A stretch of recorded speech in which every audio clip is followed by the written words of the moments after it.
Assalamualaikum warahmatullahi wabarakatuh. Perkenalkan nama saya Muhammad Hilmi Rizky Ramadan, NIM 2018 1011 03 11 549 dari Hukum Ekonomi Bisnis kelas I. Kali ini saya akan menjelaskan tentang pengertian materi kepalitan, asas-asasnya, dan lain sebagainya. Yang pertama, terdapat pengertian kepalitan, yaitu kepalitan merupakan suatu sitaan umum atas seluruh harta kekayaan dari orang yang berutang untuk dijual di muka umum guna pembayaran utang-utangnya kepada semua kreditor dan dibayar menurut perbandingan jumlah piutang masing-masing. Jadi dalam bahasa Belanda, Prancis, Latin, dan Inggris, istilah pilot ini dapat ditemukan dalam arti yaitu validate atau artinya pemogokan atau kemacetan dalam melakukan pembayaran. Jadi orang yang mogok atau macet dalam suatu pembayaran utangnya itu disebut le failli dalam bahasa Perancis. Di dalam bahasa Belanda juga dipergunakan istilah valid yang mempunyai arti ganda, yaitu sebagai kata benda dan kata sifat. Sedangkan dalam bahasa Inggris digunakan istilah to fail, dan kata di dalam bahasa lain Latin digunakan yaitu istilah falir. Dalam pasal 1 ayat 1 peraturan kepilitan atau filismen itu menyebutkan bahwa setiap orang yang berhutang atau debitur yang ada dalam keadaan berhenti membayar, baik atas laporan sendiri maupun atas permohonan seseorang atau lebih berpiutang atau kreditur dengan putusan hakim dinyatakan dalam keadaan pilot. Sedangkan dalam pasal 1 ayat 1 Undang-Undang Nomor 4 Tahun 1999 menyebutkan bahwa debitur yang mempunyai dua atau lebih kreditur dan tidak membayar sedikitnya satu utang yang telah jatuh waktu dan dapat ditagih dinyatakan pilot dengan putusan pengadilan yang berwenang sebagai dimaksud dalam pasal 2, baik atas permohonan sendiri maupun atas permintaan seseorang atau lebih krediturnya. Juga di sini saya mengutip tentang menurut para ahli, yaitu Rahmadi Usman, kepilitan merupakan keadaan di mana seorang debitur tidak mampu melunasi utang-utangnya pada saat utang tersebut jatuh tempo. Pernyataan pilot tidak boleh diputuskan begitu saja, melainkan harus dinyatakan oleh pengadilan, baik atas permohonan sendiri maupun atas permintaan seseorang atau pihak ketiga. Selanjutnya, dari pengertian kepilitan tersebut dapat disampaikan bahwa kepilitan dimaksudkan untuk mencegah penyitaan dan eksekusi yang dimintakan oleh kreditur secara perorangan. Yang kedua yaitu kepilitan hanya mengenai harta benda debitur, bukan pribadinya, sehingga debitur masih bisa untuk melakukan perbuatan hukum di luar kekayaan. Juga dalam Undang-Undang Kepilitan Nomor 37 Tahun 2004 disebutkan bahwa untuk kepentingan harta pilot dapat dimintakan pembatalan atas segala perbuatan hukum debitor yang telah dinyatakan pilot yang merugikan kepentingan kreditor yang dilakukan sebelum pernyataan pilot ditetapkan. Yang kedua, pembatalan sebagaimana dimaksud dalam ayat 1 hanya dapat dilakukan apabila dapat dibuktikan bahwa pada saat perbuatan hukum tersebut dilakukan debitur dan pihak dengan siapa perbuatan hukum itu dilakukan mengetahui atau sepatutnya mengetahui bahwa perbuatan hukum tersebut akan mengakibatkan kerugian bagi debitur. Jadi dalam Undang-Undang Kepilitan tidak ada batasan waktu saat dilakukan perbuatan hukum oleh debitur, sehingga dapat dibatalkan melalui upaya aksio paulina tersebut. Karena itu, hukum yang mengaturnya hanyalah hukum yang umum mengenai daluarsa suatu gugatan. Dalam hal ini, gugatan terdapat aksio paulina dapat dilakukan terhadap perbuatan yang dilakukan oleh debitur yang belum melebihi jangka waktu 1 tahun. Selanjutnya itu ada asas hukum.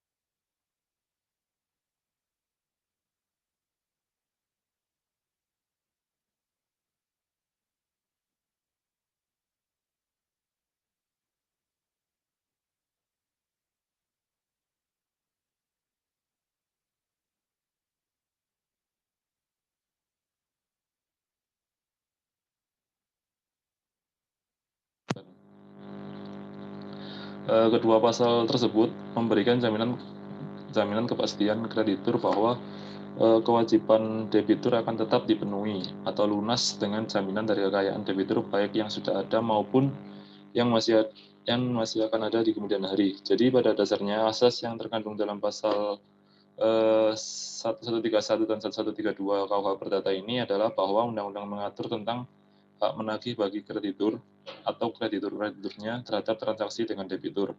Juga menurut pendapat para ahli, menurut Sri Rezeki Hartono, bahwa lembaga kepailitan ini pada dasarnya mempunyai dua fungsi, yaitu kepailitan sebagai lembaga pemberi jaminan kepada krediturnya bahwa debitur tidak akan berbuat curang dan tetap bertanggung jawab atas semua utang-utangnya kepada semua krediturnya.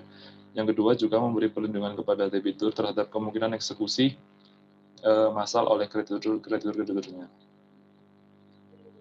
Yang selanjutnya, yang ketiga, ada syarat-syarat untuk dinyatakan pilot. Yang pertama, agar seseorang debitur dapat dinyatakan pilot oleh pengadilan, dalam hal ini pengadilan niaga, maka berbagai persyaratan yuridis harus dipenuhi ketentuan dalam bab 2 pasal 2 sampai dengan pasal 20 Undang-Undang Nomor 37 Tahun 2004, yaitu yang pertama, permohonan dari debitur atau perseorangan, permohonan dari debitur perseroan terbatas, permohonan dari debitur yayasan atau asosiasi, permohonan dari debitur kejaksaan Bank Indonesia atau Bapepam, yang kelima, permohonan dari kreditur kejaksaan Bank Indonesia atau Bapepam. Permohonan dari debitur perseorangan harus mempunyai surat permohonan, izin, surat kuasa, KTP, persetujuan suami istri, daftar aset, dan neraca pembukuan. Sementara dari permohonan dari debitur dari PT itu harus mempunyai surat permohonan permatrai, izin atau kartu pengacara, surat kuasa khusus, akta pendaftaran perusahaan, putusan sah rapat umum, neraca keuangan terakhir, nama serta alamat semua kreditur dan debitur, anggaran dasar atau ART, juga permohonan dari debitur yayasan asosiasi ini juga mempunyai poin-poin yang penting. Harus ada surat permohonan, izin juga, surat kuasa khusus akta pendaftaran yayasan atau asosiasi, putusan dewan pengurus, neraca keuangan terakhir, nama serta alamat semua kreditur dan debitur. Juga sama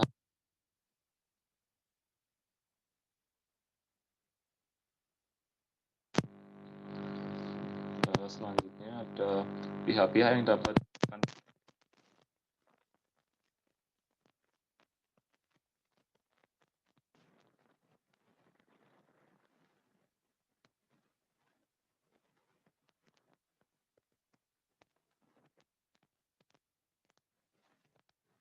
usaha milik swasta atau badan-badan hukum swasta, tapi dapat juga diajukan terhadap BUMN serta juga dapat diajukan dalam kepailitan holding company, yaitu permohonan dapat saja diajukan oleh karena suatu holding company adalah suatu perusahaan. Dengan mencermati putusan pengadilan niaga dalam perkara kalau nggak salah Pemertrago, yaitu bahwa dalam putusan itu menolak permohonan kepailitan terhadap holding company dengan pertimbangan bahwa seharusnya permohonan terhadap holding company dan terhadap anak perusahaan tersebut diajukan dalam satu permohonan. Jadi di sini tidak semua badan-badan usaha swasta atau yang lain itu dapat dilakukan pihak yang dapat dinyatakan pilot termasuk dalam holding company. Juga dalam kedua kepailitan bank dan perusahaan efek. Undang-undang kepailitan membedakan antara debitur bank dan bukan bank, antara debitur perusahaan efek dan bukan perusahaan efek. Pembedaan itu dilakukan berkaitan dengan ketentuan undang-undang ini mengenai siapa yang dapat mengajukan permohonan pernyataan pilot. Juga dalam kepailitan penjamin, ini berkaitan dengan pemberian kuaranti atau garansi yang biasanya diminta oleh perbankan dalam pemberian kredit bank.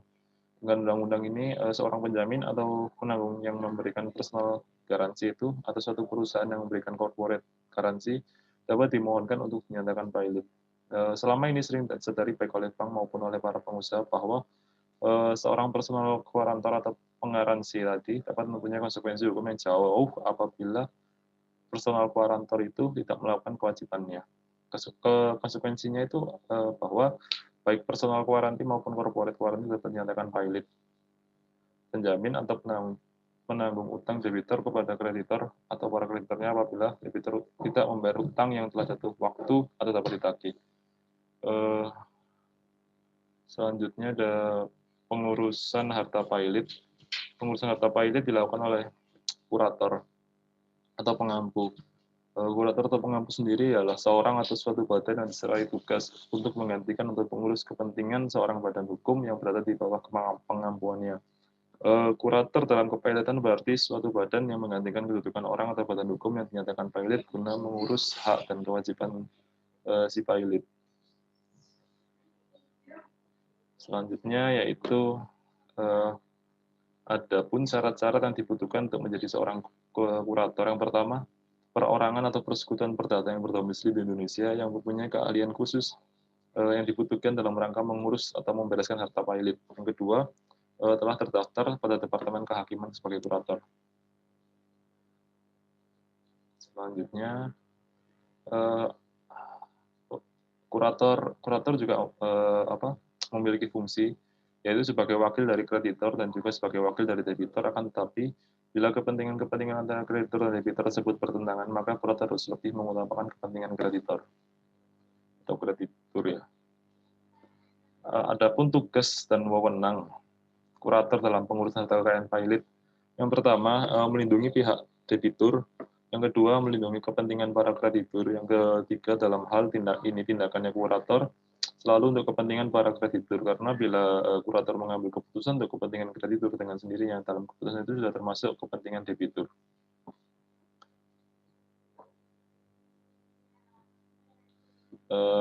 Terima kasih. Sekian presentasi dari saya.